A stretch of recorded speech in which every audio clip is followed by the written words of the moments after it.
मैं कहना चाहता हूं कि जिन भारत विरोधी और आतंकी संगठनों ने भारत माता के मस्तक पर हमला करके कई परिवारों के सिंदूर मिटाए थे, उन्हें भारतीय सेना ने ऑपरेशन सिंदूर के माध्यम से इंसाफ दिलाने का काम किया है। और इसके लिए आज सारा देश भारतीय सेनाओं का अभिनंदन कर रहा है।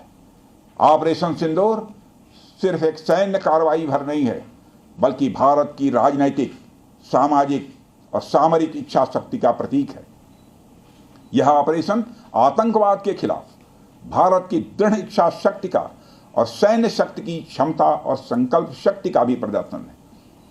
हमने दिखाया है, भारत आतंकवाद के खिलाफ जब भी कोई कार्रवाई करेगा तो आतंकवादियों और उनके आकाओं के लिए सरहद पार की जमीन भी सुरक्षित नहीं रहेगी। भारतीय सेनाओं ने ऑपरेशन सिंदूर को पाकिस्तान में मौजूद आतंकी ढांचा ढहाने के उद्देश्य से लॉन्च किया था। हमने उनके आम नागरिकों को कभी निशाना नहीं बनाया था, मगर पाकिस्तान ने न केवल भारत के नागरिक इलाकों को निशाना बनाया, बल्कि मंदिर, गुरुद्वारा, गिरजाघर पर भी हमले करने का प्रयास किया। भारतीय सेना ने शौर्य और पराक्रम के साथ साथ संयम का भी परिचय देते हुए पाकिस्तान के अन्य ठिकानों पर भी प्रहार करके करारा जवाब दिया है। हमने केवल सीमा से सटे सैन्य ठिकानों पर ही नहीं कार्रवाई की, बल्कि भारत की सेनाओं की धमक उस रावलपिंडी तक सुनी गई जहां पाकिस्तानी फौज का हेडक्वार्टर मौजूद है। मित्रों, भारत में आतंकवादी घटनाएं करने और कराने का क्या अंजाम होता है, यह पूरे विश्व ने उरी की घटना के बाद देखा, जब हमारी सेना ने पाकिस्तान में घुसकर सर्जिकल स्ट्राइक की।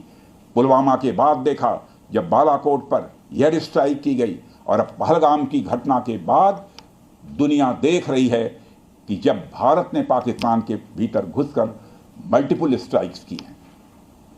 आतंकवाद के खिलाफ जीरो टॉलरेंस की नीति पर चलते हुए हमारे यशस्वी प्रधानमंत्री श्री नरेंद्र मोदी ने स्पष्ट कर दिया है कि यह नया भारत है जो आतंक के खिलाफ सरहद के इस पार और उस पार दोनों तरफ प्रभावी कार्रवाई करेगा। यह हमारे प्रधानमंत्री जी ने स्पष्ट रूप से यह संदेश दे दिया है।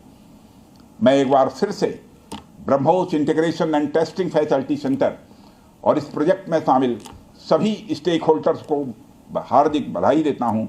मैं साथ ही पीटीसी इंडस्ट्रीज लिमिटेड को भी उनके एम्बिशियस प्रोजेक्ट पर हृदय से बधाई देता हूं। इन तमाम प्रोजेक्ट्स की शुरुआत पर मैं लखनऊ और उत्तर प्रदेश की जनता को भी बधाई देता हूं, जो इस ऐतिहासिक पहल का हिस्सा बन रही है। अंत में मैं आप सभी का आभार प्रकट करते हुए अपनी बात को समाप्त करना चाहता हूं और आप सभी से मैं खेद भी व्यक्त करता हूं कि निर्धारित समय पर मैं इस कार्यक्रम में उपस्थित नहीं हो सका, लेकिन देर आया दुरुस्त आया। आप सबको बहुत बहुत धन्यवाद। जय हिंद।